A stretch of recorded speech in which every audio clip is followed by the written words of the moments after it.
சுந்தரவல்லி கிழங்கு சும்மா சமைஞ்சது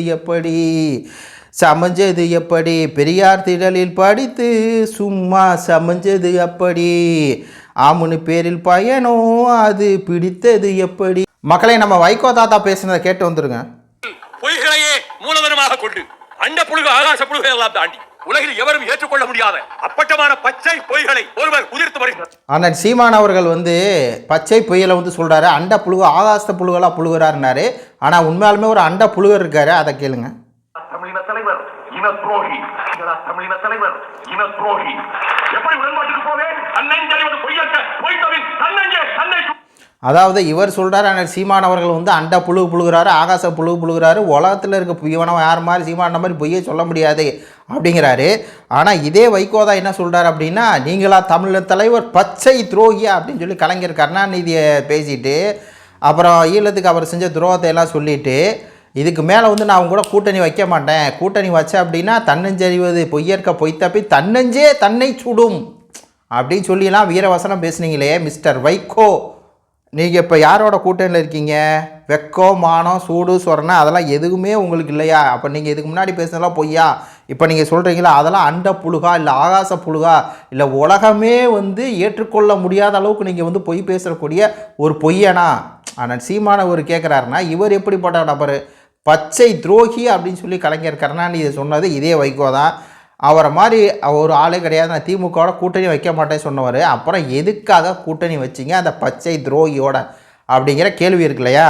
பெரியாரை பற்றி தப்பாக பேசினா கலவரம் வெடிக்கும். இது திராவிட பூமி அப்படின்னு சொல்லி சொல்கிறாரு. இடும்போன கார்த்தி ஒரு பதிவு போட்டிருக்காரு. அதாவது பெரியாரை விமர்சிப்பதா கலவரம் வேண்டாம் என்பதற்காக அமைதியாக இருக்கிறோம் என்கிறார் வைகோ. அவ்வளவு ரோசம் கொண்ட வைகோ அவர்கள் பெரியாரை செருப்பால் அடித்திருக்க வேண்டும் என்று ஹச்ராஜா 2014 சொன்னார். அப்படி சொன்னதுக்கு அப்புறமும் உங்களுக்கு அந்த வெக்கமே இல்லை, வெக்கமின்றி ஹச்ராஜாவோட மேடை பயந்து கொண்டீங்களே, பிஜேபியோட கூட்டணி வச்சிங்களே அப்படின்னு சொல்லி நாக்கப்படுங்கிற மாதிரி இனிமோன கார்த்தி கேட்டிருக்காரு. வைகோ மாதிரி ஒரு பிரண்ட நாக்கை பார்க்கவே முடியாதுங்க. போய் திமுகவை எதிர்க்கிறேன் அப்படிங்கிற பேரில் எல்லாமே பேசிடுவாப்புல. அப்புறம் பாஜக கைக்கூலின்னு சொல்லிட்டு இருப்பாப்புல. ஆனால் அவரே மிகப்பெரிய பாஜக கைக்கூலியாக இருப்பாப்புல.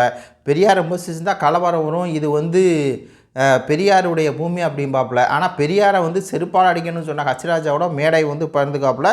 இந்த மாதிரி தான் இவருடைய ட்ராக் ரெக்கார்டு. அப்போ இவருக்கு தான் என்ன, இவர் தான் ஒரு அண்ட புழுகர் ஆகாச புழுகர் உலகம் ஏற்றுக்கொள்ள முடியாத அளவுக்கு பொய் சொல்லக்கூடிய ஒரு பொய்யன் யார்? நம்ம வைகோ அவர்கள் அப்படின்னு சொல்லிக்கலாம். அதுக்கப்புறம் நம்ம அக்கா சுந்தரவல்லிக்கு சரியான பதிலடியாக நம்ம அண்ணன் மகேஷ் நாயர் கொடுத்துருக்காரு. ஆனால் வேறு லெவலில் நீ அப்படின்னு தான் சொல்லணும். அக்கா சுந்தரவல்லி சொல்கிறாங்க, பெரியாரை வந்தேரி என்பதோ பெரியாரை தெலுங்கன் என்பதோ திராவிடத்தை ஒழிப்பேன் என்பதோ தமிழ்நாட்டில் புதிதில்லை. வஉசி ஐயர் தொடங்கி வைத்தால் ராஜாஜி ஐயர் வழி நடத்தினார். மாப்போசி பார்ப்பன அடியால் களத்தில் வந்தார். அவர் வழியே தமிழ் தேசியம் என்ற பெயரில் டாக்டர் ராமதாஸ் மணியரசன் பெங்களூருக்குனா இப்போது சீமை. உண்மை என்னவென்றால் இவர்களால் ஒரு கூந்தலையும் பிடுங்க முடியலை அப்படின்னு சொல்லி அக்கா சுந்தரவல்லி ஒரு எள்ளி நகையாடுற ஒரு பதிவு போட்டிருக்காங்க. ஒரு பாட்டு இருக்குது, பாடி காமிக்கிறேன். அதுக்கு அண்ணன் மகேஷ் நாயர் சொல்கிறாரு, கூந்தலை பிடுங்கிறது இருக்கட்டும், நீங்கள் திராவிட தெலுங்கர் எல்லோரும் ஹச்ராஜா பிராமணர், அவர் பீகாரி அப்படின்னு சொல்கிறீங்க. அதே மாதிரி ரங்கராஜ் பாண்டே அவர் தமிழர் இல்லை, அவர் பீகாரின்னு சொல்கிறீங்க. சரிதான், ரெண்டு பேருமே தமிழர் இல்லை, அதை நானே ஏற்றிக்கிறேன். அப்போது ஈவேர யார்? அவர் பலுஜா நாயுடு, பிறப்பால் தெலுங்கர் தானே. போடு சம்பவத்தை இங்கே தான் கொண்டு நிப்பாட்டுறாங்க அப்படிங்கிற மாதிரி இருக்குது. தமிழர்கள் ஈவேரா தெலுங்கன் என்று சொல்வதினாலேயே ஈவேரா வந்தேது என்று சொன்னால் என்ன தப்பு?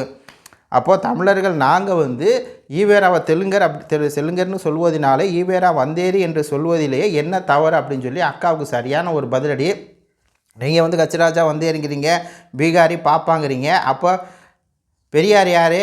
அவர் பலுஜா நாயுடு தானே பிறப்பால். அப்போ அவர் தெலுங்குன்னு சொல்கிற வந்தேன்னு சொல்லி என்ன தப்பு? ஏன் இந்த கதற அப்படின்னு சொல்லி நல்லா பதிலடி கொடுத்தாரு. அப்படியே ஒரு கூந்தலை பிடுங்க முடியலையா? பிடுங்குறோம் கொஞ்சம் இருங்க. இப்போ தானே ஆட்ட ஆரம்பிச்சிருக்கு சுந்தரவல்லி, இப்போ தானே ஆட்ட ஆரம்பிச்சு. இதுக்கு முன்னாடி நீங்கள் பார்த்துற இருந்தவங்கெல்லாம் வேறு மாதிரி ரகம். இது சீமான புது மாதிரி ரகம். உங்களை திராவிடத்தை முடிக்காமல் அவர் சாக மாட்டார். அண்ணன் மகேஷ் நாயகர் மாதிரி ஆட்கள். சரி, அடுத்து வருங்க. இப்போது வன்னிவேலை என்ன பண்ணுறார் அப்படின்னா ஒரு பாட்டாகவே படிச்சு விட்டார். யாருக்கு அப்படின்னா நம்ம அக்கா சுந்தரவல்லிக்கு. என்ன பாட்டு படிக்கிறாருன்னா, சுந்தரவல்லி கிழங்கு சும்மா சமைஞ்சது எப்படி பெரியார் திடலில் படித்து சும்மா சமைஞ்சது அப்படி ஆமுனு பேரில் பயணம் அது பிடித்தது எப்படி, லூலு குழுவில் சேர்ந்து சும்மா திளைத்தது அப்படி, எனது உடல் எனது உரிமை கொள்கை மனதில் ஏற்றது எப்படி, பெண்ணுரிமை பேசி ஆனது எப்படி எப்படி எப்படி, சுந்தரவல்லி கிழங்கு சும்மா சமைஞ்சது எப்படி, பெரியார் திடலில் படித்து சும்மா சமைஞ்சது எப்படின்னு வன்னிவேலன் வந்து பாட்டாவே பாடி வச்சிருக்காரு. அப்படிதான் சொல்ல செவையாக இருக்குது. இது குறித்து உங்களுடைய கருத்துக்களை சொல்லுங்கள். அடுத்தடுத்து நம்ம பதிவு போட்டுருப்போம். உங்கள் ஆதரவு வந்து கொடுங்க. நன்றி, வணக்கம்.